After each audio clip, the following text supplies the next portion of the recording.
Personnage clé de la révolution burkinabé, ami fidèle à Thomas Sankara, Boukaru le Lion était craint par ses compagnons pour sa rigueur militaire. Aujourd'hui cultivateur infatigable, nous sommes allés à sa rencontre dans le village de Makounyedougou, situé à quelques kilomètres de Bobo-Dioulasso. Je suis installé ici depuis les années 96, et après ma radiation.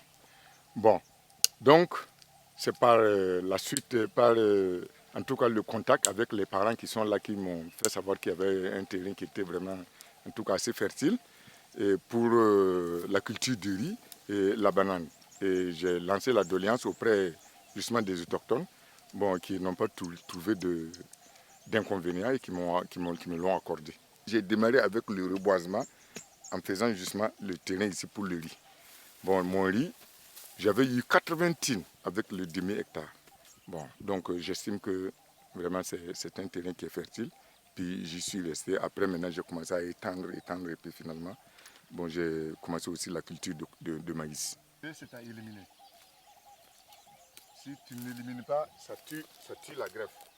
Nous, depuis qu'on était enfants là, avec le papa, hein, on a eu affaire au manguier. Et la question justement du reboisement, je ne sais pas, mais moi ça m'a beaucoup intéressé. L'arbre même est source de vie. L'eau est source de vie, mais l'arbre même là, l'arbre. Parce qu'au fait, avec les études, je me suis rendu compte que quand par exemple nous sommes à l'ombre, ce n'est même pas, c'est pas le fait que les rayons du soleil ne nous frappent pas, que nous avons la sensation du bien-être, mais c'est plutôt l'oxygène que l'arbre dégage dans la journée, c'est-à-dire que, et puis maintenant nous respirons et nous avons besoin d'oxygène. C'est plutôt ça là qui fait qu'on a la sensation du bien-être. Depuis l'enfance, en tant que fils de paysan, j'ai aidé les parents. Au début c'était la force, mais en fin de compte avec la force là, j'ai fini par avoir l'amour même de la terre. Parce que je me suis rendu compte que c'est là qu'on bouffe. Et avec l'école, je me suis rendu compte même qu'on pouvait mieux faire. Et j'étais convaincu que si tous les intellectuels appuyaient justement les agriculteurs en matière d'encadrement technique, en tout cas, ça pourrait vraiment nous faire sortir en tout cas de la misère. La terre, je l'aime. La terre, c'est par là, avec l'éducation que moi j'ai eu, la formation intellectuelle, je me suis rendu compte que les grandes puissances aussi sont passées par la terre pour être de grands pays. Ici, là, il n'y a pas d'usine. Donc, prenons l'agriculture. Comme ça, l'agriculture va appeler les usines. Et de même, il ne faut pas avoir faim. On crée à tue-tête l'autosuffisance alimentaire, mais on n'a jamais pensé à améliorer, à mettre le nez là sur l'agriculture pour voir comment est-ce qu'on va améliorer ça.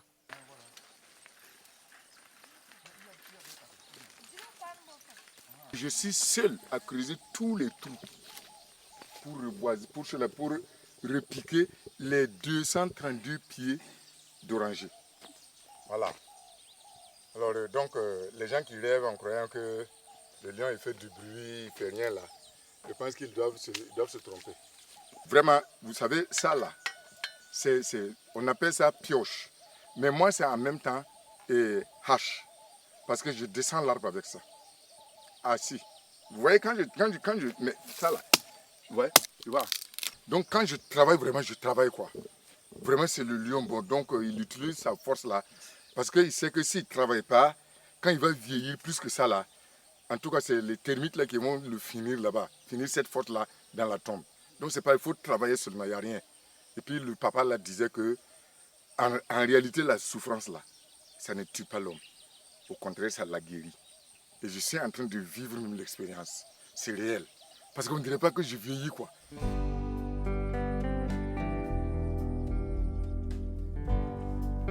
De la vie militaire à la vie de cultivateur, Boukaru le Lion ne s'arrête pas là. Il crée en 2005 son propre parti. Mais il reste atypique dans sa démarche politique. Le lion là, c'est un politologue, ce n'est même pas un politicien. Parce que les politiciens, c'est bourré de fourberie. Voilà, politologue. Vous savez, moi je fais la politique pour servir mon peuple. Moi, je fais la politique pour servir la postérité. Je suis persuadé que c'est la révolution qui peut sortir ce pays de l'ornière. Et c'est pour ça que je me présente. Parce que j'ai observé pendant un certain temps, je trouve que vraiment, il n'y a pas meilleure solution. Et comme les gens traînent, c'est pour ça que je me suis levé pour essayer justement de proposer mon service, pour essayer de faire quelque chose vraiment avant de rejoindre aussi le cimetière. Ce que je sais faire, c'est défendre l'intégrité territoriale du peuple de Burkina Faso. Donc c'est pour ça que je suis venu vous promettre. Je suis venu vous promettre cela et non pour bavarder et puis étaler tout sur mon programme. Mon programme, il est populaire. L'agriculture, l'eau, la santé, l'éducation. Tout le monde sait, ça ne va pas. C'est un homme, il doit prendre. Moi, je suis d'accord avec lui, parce que c'est un homme, il est fort. C'est pas, tu vois, ça force. Ça, la rigueur et le travail. la vérité, Dieu, il veut partout. Notre parti là, c'est l'unité nationale et le développement. On demande quelles sont vos préoccupations et justement on fait quelque chose de clair là, un programme en fonction de ça pour avancer. Donc c'est le manifeste là. Quand tu prends le manifeste, tu le lis, il a un aperçu global de tout ça et c'est dedans qu'on puise les programmes. Tout est pourri, nous allons tout changer. Voilà. On a dit tout à l'heure la patrie ou la mort, pas nous vaincrons mais nous revenons. Voilà, nous revenons. La patrie ou la mort, nous revenons. On nous a tués, nous sommes ressuscités. Camarades, je vous remercie pour cet accueil et je compte sur vous pour que le changement soit effectif. J'ai promis et je le ferai. Vous me connaissez, il n'y a pas de micmac. La patrie ou la mort? La patrie ou la mort? Est-ce que moi je mérite de me faire appeler sankariste là, tant que je ne sais même pas qui je suis? Est-ce que je suis prêt à me sacrifier comme Thomas? Voilà. C'est pour ça que nous avons dit, nous devons travailler. Et ça, là, nous avons été clairs. Dans notre manifeste, c'est clair. Dans le préambule de nos statuts, là, c'est clair. Il faut éviter de se faire appeler sankariste tant que Sankara n'est même pas encore réhabilité. Nous n'avons même pas le droit de revendiquer ce nom-là. C'est l'observateur qui va dire « Ah, ces gens-là sont en train de poursuivre. » Et alors, on va nous prendre comme des sankaristes. Boukari le Lion n'a pas été élu lors de l'élection présidentielle de 2010, mais reste défenseur fidèle de Thomas Sankara. De temps en temps, il vient s'incliner sur sa tombe au cimetière de Dagnoué à Ouagadougou. L'émotion est forte, les temps sont passés et vraiment ça s'adoucit, mais c'est très profond, on ne peut pas oublier. Jamais, au grand jamais, on ne l'oubliera.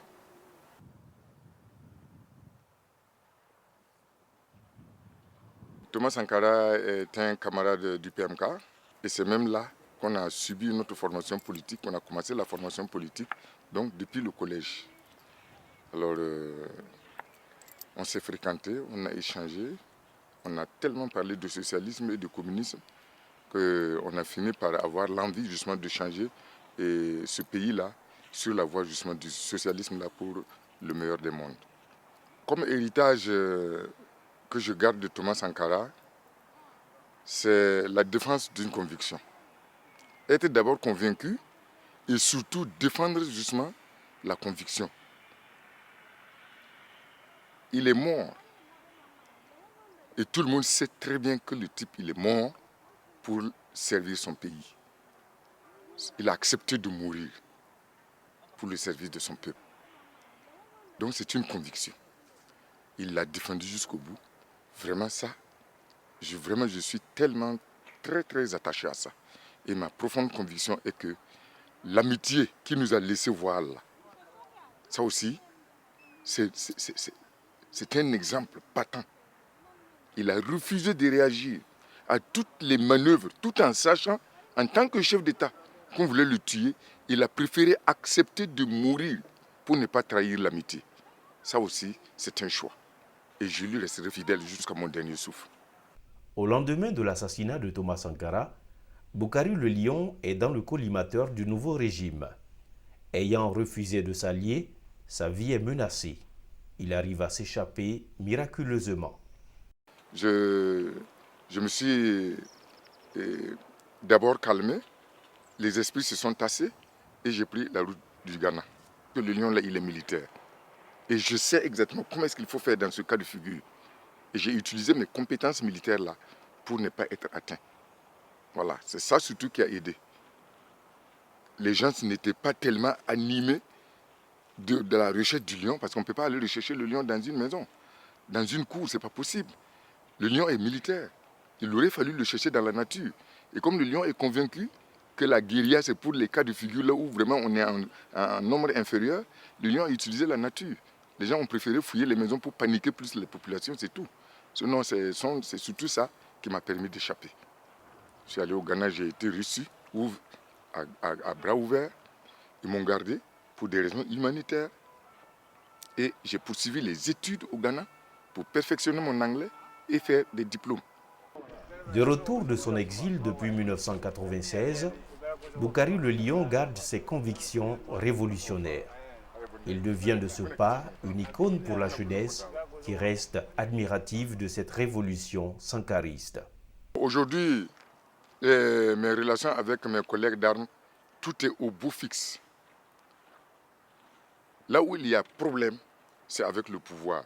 Et je pense que là où vraiment le pouvoir aussi pêche, c'est que c'est seulement le chef de l'État qui peut-être ne veut pas voir le lion. Sinon, je n'ai aucun problème. On se rencontre, on fait tout, mais c'est lui qui ne veut pas me voir. Et je précise bien ceci, même s'il n'aime pas le lion, il ne peut pas empêcher le lion là d'être le lion. Voilà, le lion ne deviendra pas un âne parce que lui, il ne l'aime pas. En tout cas, en matière de conviction révolutionnaire, je ne veux pas me vanter, mais je sais seulement que j'ai cette conviction-là. La preuve, c'est que je suis au champ. Et pour un officier supérieur, aller cultiver son champ pour ses convictions révolutionnaires, pour ses convictions politiques, je pense que c'est vraiment quelque chose de, en tout cas, de patent.